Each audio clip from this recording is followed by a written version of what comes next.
from the station that's on your side. This is Channel 7 News Good Morning Arkansas. Well, good, Linda, thank you. All right, well, if you suffer from low vision, you're going to want to watch what we have coming up next. Stick with us. Welcome back to Good Morning Arkansas, everyone. Now, I have to put my contacts in every morning, right? So I'm a little nervous about this segment. Richard Tapping, you're joining us here, Vice President of Vispero, and what is this? The Vice Chair of the Low Vision Council. You're going to tell us about how poor eyesight can kind of connect to low vision.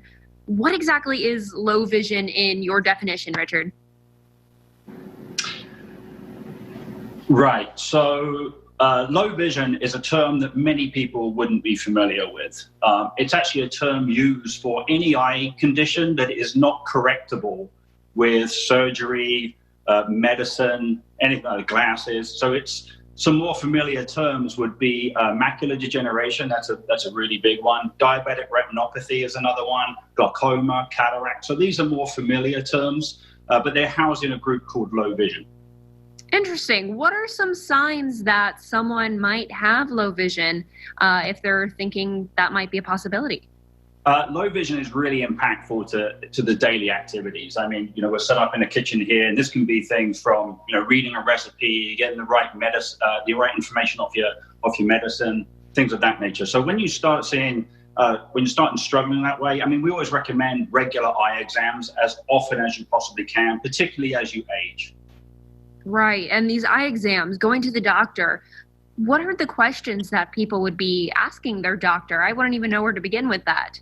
Yeah, and I would let the professionals do that part. I mean, if you get into the habit of regular annual eye exams, early detection for these types of diseases is key. And it's things like just being educated, having a good, healthy diet will ensure it. But those regular eye exams really do catch early, and they're very important.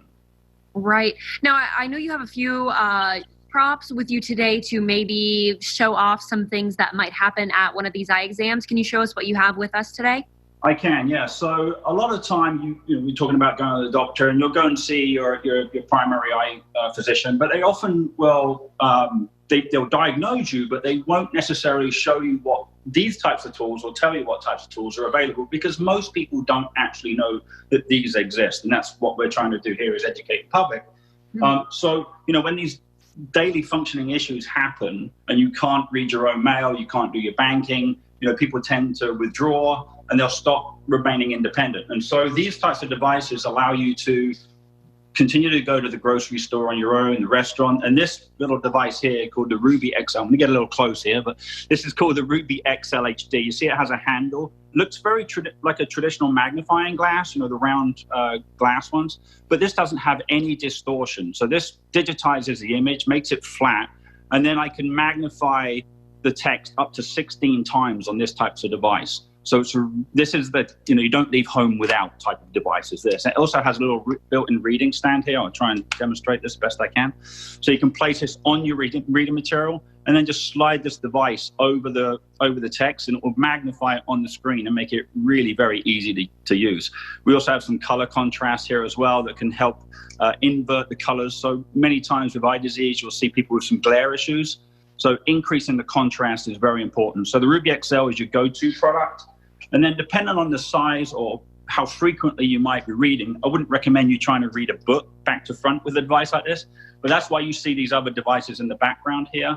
And something like this is a 10-inch screen. Actually, this device is really nice because it actually has built-in speech. So sugar, 5 tablespoons unsalted butter, melted pinch of salt. I'm not sure if that's coming through very well, but this is the recipe. This is the recipe that I have right here. So you can imagine me set up in a kitchen like this, trying to get access to the recipe, which can be difficult, particularly if you have an eye disease. So this can actually scan the text and read it to you while you're preparing. Wonderful little device here. That's called the Compact 10 from Optelec. And then the step up from that is a larger device, as you can see. It's not a TV, it's not a computer, it's actually a magnifier. This thing actually folds down flat. You can move it around room to room, wherever you might need it. And so this is extremely powerful. This goes up to like 17 times magnification. So if you're doing a lot of reading, if you're reading a book back to front, you might do Sudoku, crosswords, you can stay engaged, you can stay independent, you can do your own banking. And that's really what these tools are aiming to provide people. You know, sometimes I am absolutely blown away by the technology of today, and this is one of those moments. How exciting for maybe if you do start developing low vision, this is an opportunity to where you don't have to get rid of some of your hobbies or your passions. You can continue doing things like reading or cooking and looking at the recipes. Very, very cool stuff. That's the aim.